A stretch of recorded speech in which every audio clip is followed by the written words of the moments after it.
Radhe Radhe friend, welcome back to my channel Bhakti with Anita channel में आपका स्वागत है। आज हम करेंगे आशा भगवती व्रत कथा। यह व्रत अश्विनी मास की कृष्ण पक्ष की अष्टमी से प्रारंभ होकर 8 दिन तक चलता रहता है। विधान: उस दिन गोबर मिट्टी से 8 कोने रसोई के लीपें। आशा भगवती की कहानी सुनकर उन 8 कोनों पर 8 दूब, 8 रुपए, 8 रोली के छींटे, 8 मेहंदी के छींटे, 8 काजल की बिंदी, एक सुहाली और एक फल चढ़ावें।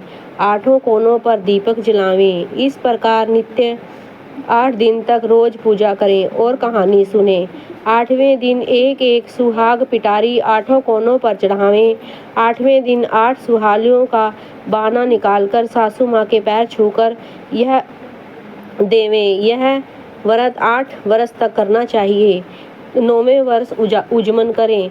कथा: हिमाचल में एक राजा था। उसके 2 पुत्रियां थीं। उनका नाम गोरा और पार्वती था। एक दिन राजा ने अपनी दोनों पुत्रियों से पूछा कि तुम किसके भाग्य का खाती पहनती हो। पार्वती ने कहा, पिताजी, मैं अपने भाग्य का खाती पहनती हूँ। परंतु गोरा ने कहा, मैं आपके भाग्य का खाती पहनती हूँ। यह सुनकर राजा ने गोरा का विवाह एक राज परिवार में एक युवक से कर दिया तथा पार्वती का विवाह एक रास्ते में भिखारी रूप धारण किए शिवजी के साथ कर दिया। शिवजी पार्वती को लेकर कैलाश पर्वत चले गए। रास्ते में पार्वती जी का जहाँ भी पैर पड़ता वहीं की दूब जल जाती। शिवजी ने ज्योतिषियों से पूछा कि क्या दोष है कि जहाँ भी पार्वती जी पैर रखती हैं वहीं की दूब भस्म हो जाती है। पंडितों ने बताया कि ये अपने मायके जाकर आशा भगवती का व्रत उजमन करे तो इसका दोष मिट जाएगा। पंडितों के बताने पर शिवजी और पार्वती जी अच्छे मूल्यवान वस्त्र धारण कर एवं गहने पहनकर पार्वती जी के साथ मायके चल दिए। रास्ते में उन्होंने देखा कि एक रानी के बच्चा होने वाला है।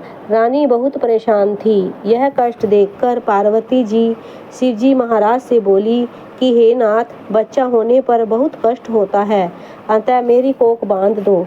शिवजी ने समझाया कि कोख मत बंधवाओ, अन्यथा पीछे पछताओगी।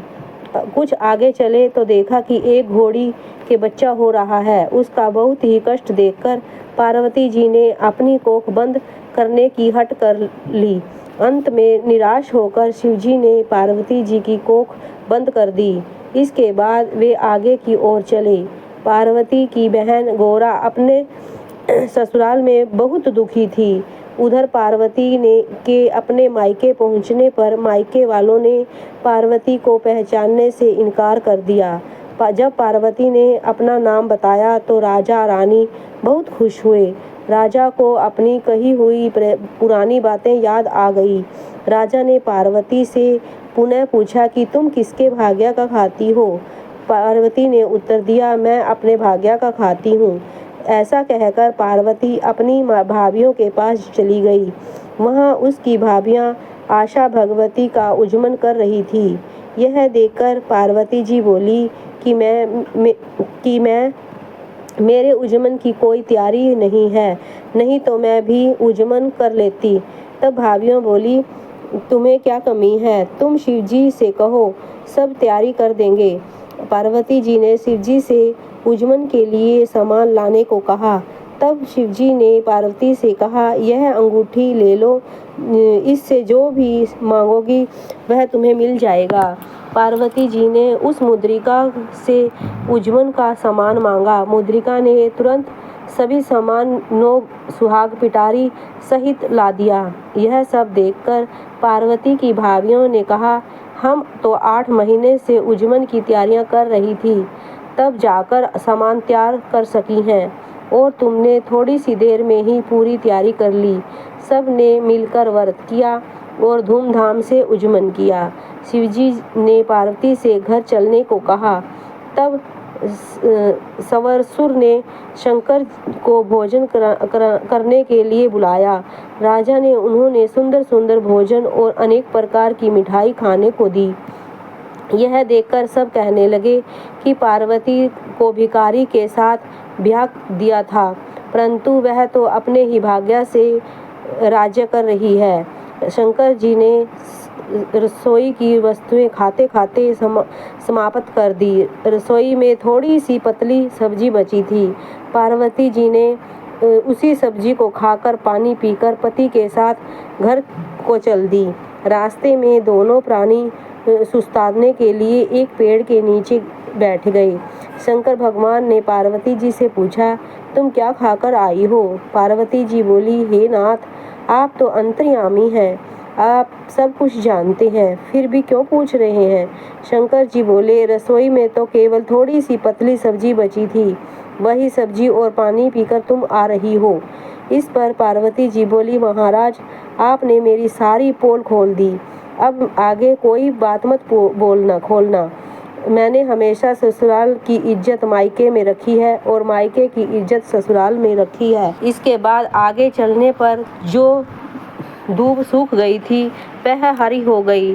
शंकर जी ने सोचा कि पार्वती का दोष तो मिट गया और आगे बढ़ने पर पार्वती जी ने देखा कि वही रानी कुआं पूजने जा रही थी। पार्वती जी ने पूछा कि महाराज, यह क्या हो रहा है? तो शिवजी बोले कि यह वही रानी है जो प्रसव पीड़ा झेल रही थी। अब इसके बच्चा लड़का हुआ है, इसलिए कुआं पूजने जा रही है। पार्वती जी बोली, महाराज, मेरी भी कोख खोल दो। शिवजी बोले, अब कैसे खोलूं? मैंने तो पहले ही कहा था कि कोख मत बंधवाओ, लेकिन तुमने जिद कर ली। इस पर पार्वती जी ने हट पकड़ ली कि मेरी को खोल दो, नहीं तो मैं अभी इसी वक्त अपने प्राण त्याग दूंगी। पार्वती जी की हट देखकर शिवजी महाराज ने पार्वती जी के मैल से गणेश जी को बनाया। पार्वती जी ने बहुत सारे नेक चार किए और कुआं पूजन किया। पार्वती जी कहने लगी कि मैं तो सुहाग बांटूंगी, तो सब जगह शोर मच गया कि पार्वती जी सुहाग बांट रही हैं, जिसको लेना है ले लो। साधारण मनुष्य तो दौड़कर सुहाग ले गए, परंतु उच्च कुल की स्त्रियों को पहुंचने में देर हो गई। उन स्त्रियों को भी पार्वती ने थोड़ा थोड़ा सुहाग दे दिया।